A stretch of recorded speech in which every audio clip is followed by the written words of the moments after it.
Students, my self Vikas Kumar from Gurukul global school. हम लोग पिछले वीडियो में पढ़े थे क्लास 6 का लेसन 1 फंडामेंटल था, जो कि आज पार्ट 2 वीडियो में हम लोग पढ़ेंगे, जो कि नेक्स्ट पॉइंट है आपका वर्किंग ऑफ कंप्यूटर। अगर आप लोग फर्स्ट वीडियो अगर नहीं देखे होंगे तो प्लीज एक बार देखकर और नेक्स्ट वीडियो ये जो सेकंड पार्ट है वो फिर से अपना देख लीजिएगा, और नहीं समझ में आए तो कमेंट में कर दीजिएगा। तो हम लोग नेक्स्ट टॉपिक पाएंगे हम लोग वर्किंग ऑफ कंप्यूटर। तो इसमें हम लोग वर्किंग कैसे काम करता है कंप्यूटर, उसका करने का तरीका क्या है, कैसे उसमें क्या किया जाता है, तो हम यहाँ देखेंगे कि हम लोग यहाँ देखते हैं कि हम लोग आइए यहाँ इस डायग्राम के अनुसार हम लोग जानेंगे कैसे काम किया जाता है। चलिए हम लोग इस पिक्चर के माध्यम से समझेंगे कि हम लोग कंप्यूटर कैसे काम करता है। फर्स्ट में आपका आता है जब भी हम लोग कोई भी डाटा को इनपुट करते हैं, जैसे कि हो गया आपका कीबोर्ड, माउस, माइक इत्यादि, तो वो सीधा आपका जाता है कहाँ में, एएलयू में।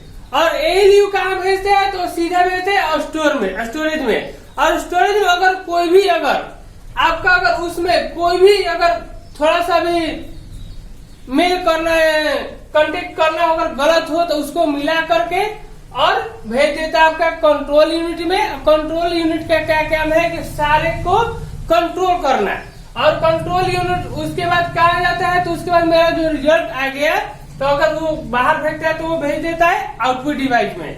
आउटपुट डिवाइस में आपका कौन कौन आ गया, जैसे कि मॉनिटर हो गया, प्रिंटर हो गया और स्पीकर हो गया। तो हमारे अब आगे हम नेक्स्ट देखेंगे हम लोग नेक्स्ट टॉपिक के बारे में, जो कि चलिए हम लोग नेक्स्ट टॉपिक पे आएंगे कंप्यूटर ऑर्गेनाइजेशन, यानी कंप्यूटर की संरचना के बारे में हम लोग पढ़ेंगे। तो हम लोग ऐसे देखते हैं कि कंप्यूटर की जो ऑर्गेनाइजेशन है, संरचना है, इसको हम लोग 3 भागों में बांटा गया है इसको। फर्स्ट है आपका हार्डवेयर। हार्डवेयर में आपका क्या होता है कि हार्डवेयर पहले भी आपको बता चुके हैं क्लास में भी, और अभी भी बताना चाहते हैं कि हार्डवेयर को हम लोग कभी छू सकते हैं और देख सकते हैं, यानी कि दोनों कर सकते हैं। लेकिन हार्डवेयर में आपका क्या आ जाएगा, आपका इनपुट डिवाइस है, आउटपुट डिवाइस है और सिस्टम यूनिट है आपका। सेकेंड है आपका सॉफ्टवेयर, ये तो नाम से ही सॉफ्ट है, इसलिए इसको हम लोग छू नहीं सकते हैं, सिर्फ देख सकते हैं। थर्ड में आपका है लाइववेयर। लाइववेयर में क्या आपका यूजर हो गया और ऑपरेटर हो गया, यानी कि जो अभी चला रहा हो उसी को होता है क्या, लाइववेयर, वही है। तो हम लोग नेक्स्ट टॉपिक पे, अगला टॉपिक है आपका मेमोरी। तो हम लोग मेमोरी के बारे में पढ़ेंगे आगे। चलिए तो हम लोग नेक्स्ट टॉपिक पे आएंगे मेमोरी। मेमोरी क्या है पहले हम लोग ये जानेंगे कि मेमोरी किसे कहते हैं, पहले उसके बारे में अच्छी तरह से जान लेंगे, उसके बाद हम लोग आगे बढ़ेंगे। तो फर्स्ट है आपका मेमोरी यूनिट।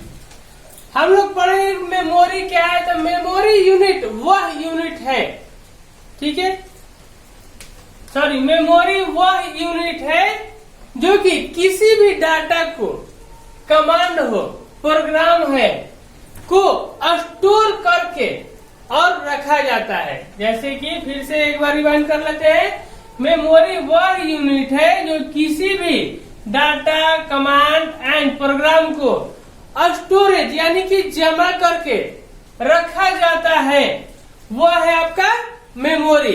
अब ऐसे मेमोरी को हम लोग स्टोरेज डिवाइस भी कहते हैं, जो कि स्टोर किया जाता है, जो भी हो डाटा, कमांड, प्रोग्राम को एक साथ जमा करके रखे जाने वाले को ही स्टोरेज डिवाइस कहा जाता है। तो हम लोग आगे देखेंगे कि मेमोरी को कितने भागों में बांटा गया है। तो हम लोग यहाँ देखेंगे कि मेमोरी को मुख्यतः 2 भागों में बांटा गया है, जो कि फर्स्ट है आपका मेन मेमोरी, फर्स्ट है आपका मेन मेमोरी, और सेकेंड है आपका ऑक्सिलरी मेमोरी। तो हम लोग इसके बारे में पहले हम लोग जानेंगे अब कि मेन मेमोरी क्या है। तो हम लोग आगे पढ़ेंगे मेन मेमोरी क्या है और उसके बारे में जानेंगे। चलिए चलिए हम लोग अगला टॉपिक पढ़ेंगे जो कि मेन मेमोरी के बारे में हम लोग पढ़े थे। अब उसका मेन मेमोरी के बारे में हम लोग पढ़ेंगे क्या है। तो मेन मेमोरी में आपका आता है इंटरनल मेमोरी, जो कि हम लोग मेन मेमोरी को ही इंटरनल मेमोरी कहा जाता है। क्यों? क्योंकि यह सीपीयू का भाग होता है, इसलिए इसको इंटरनल मेमोरी कहा जाता है। उसका आपका स्टोरेज जो कैपेसिटी है, स्टोरेज कैपेसिटी जो कि जमा करने की क्षमता, इसका बहुत कम होती है। इसकी जो स्टोरेज कैपेसिटी है बहुत ही कम होती है। और जहां तक हम लोग देखेंगे इसका स्पीड, जो कि स्पीड है आपका मेन मेमोरी का यानी कि इंटरनल मेमोरी का, तो इसका स्पीड जो होता है बहुत ही अधिक होती है। जैसे कि हम लोग देखेंगे कि सूचना की सबसे छोटी इकाई, सबसे जो छोटी इकाई है वो क्या है? बीट है। ठीक है, बीट है, जो कि हम लोग इसको केबी या एमबी में मापा जाता है। केबी का मतलब हो गया आपका किलोबाइट और एमबी का मतलब हो गया मेगाबाइट। जैसे कि हम लोग मेन मेमोरी जो है आपका, इसको दो भागों में बांटा गया है, मुख्यतः दो भागों में बांटा गया है। फर्स्ट है आपका रैम, जो कि इसका फुल फॉर्म होता है रैंडम एक्सेस मेमोरी। सेकेंड है आपका रोम, जो कि रोम का फुल फॉर्म होता है आपका रीड ओनली मेमोरी। तो चलिए आगे हम लोग जानेंगे कि रैम के बारे में, कि रैम क्या है। ठीक है,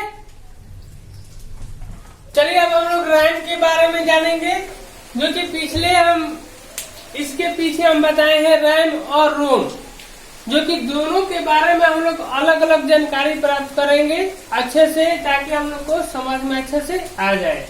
तो हम लोग पहले रैम के बारे में पढ़े। तो फर्स्ट इसका जो पॉइंट है, पहले हम लोग जानेंगे कि रैम का फुल फॉर्म क्या होता है। तो रैम का फुल फॉर्म होता है रैंडम एक्सेस मेमोरी। रैम का फुल फॉर्म क्या होता है? फिर से रिवाइज कर लीजिए, रैंडम एक्सेस मेमोरी। सेकेंड है आपका, अब रैम किस चीज से बना होता है? तो रैम आपका एक चिप है जो कि मेटल ऑक्साइड सेमीकंडक्टर से बना होता है। रैम एक आपका चिप है जो कि मेटल ऑक्साइड सेमीकंडक्टर से बना होता है। थर्ड है आपका पॉइंट इसका रीड एंड राइट, यानी कि रैम में हम लोग रीड यानी कि पढ़ और लिख सकते हैं। फिर से रिवाइंड कर लीजिए, रैम में रीड और राइट हम लोग कर सकते हैं। नेक्स्ट पॉइंट है आपका रैम का स्टोरेज कैपेसिटी। तो रैम का स्टोरेज जो कैपेसिटी है आपका, इसका बहुत ही कम होती है। रैम का स्टोरेज कैपेसिटी इसका बहुत कम होती है। नेक्स्ट आपका देखेंगे तो इसका स्पीड, रैम का जो स्पीड होता है, तो हम लोग देखेंगे रैम का जो स्पीड है बहुत ही अधिक होती है। रैम का स्पीड जो है बहुत ही अधिक होती है। आगे देखिए, रैम को अस्थायी मेमोरी कहा जाता है, यानी कि वोलेटाइल मेमोरी कहा जाता है। क्यों? क्योंकि जब भी अगर बिजली बंद करने के बाद आपका, जब भी अगर बिजली गुल हो जाता है, बंद हो जाता है, तो जितना भी उसमें का डाटा रहता है सारा नष्ट हो जाता है। तो चलिए हम लोग आगे जानेंगे रोम के बारे में। चलिए आपका नेक्स्ट जो टॉपिक है आपका रैम के बाद आपका रोम। तो रोम के बारे में हम लोग जानेंगे। तो सबसे पहले इसका फुल फॉर्म के बारे में हम जानेंगे कि रोम क्या है, रोम का फुल फॉर्म क्या है। तो रोम का जो फुल फॉर्म है आपका रीड ओनली मेमोरी। रोम का फुल फॉर्म है आपका रीड ओनली मेमोरी। सेकेंड है आपका, जैसे कि हम पहले बताए हैं कि रैम में हम लोग बताए थे कि रीड और राइट दोनों कर सकते हैं। रीड और राइट दोनों कर सकते हैं, किसमें? रैम में। लेकिन यहाँ रोम में है आपका सिर्फ रीड, यानी कि सिर्फ पढ़ा जा सकता है, लिखा नहीं जा सकता है। अगला है आपका जो आपका रोम है आपका, जैसे कि हम लोग रैम में हम बताए हैं कि वो एक अस्थायी मेमोरी है, लेकिन आपका रोम जो है एक अस्थायी मेमोरी है, जिसको हम लोग बोलते हैं नॉन वोलेटाइल मेमोरी, जिसको हम लोग बोलते हैं नॉन वोलेटाइल मेमोरी।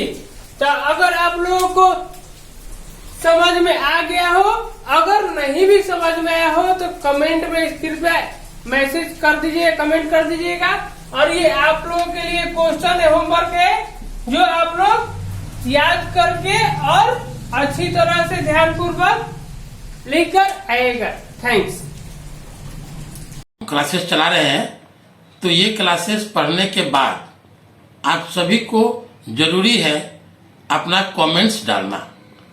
आपको अपना सब्जेक्ट पढ़ के और इसके बाद कमेंट्स में अवश्य लिखिए आइदर यू हैव अंडरस्टैंड और नॉट। इफ एनी क्वेरी उसमें आप मेंशन कीजिए, और अदरवाइज उसमें लिखिए I understood, I have done my homework. और जो भी होमवर्क दिया जाता है उसको पक्का पूरा कीजिए।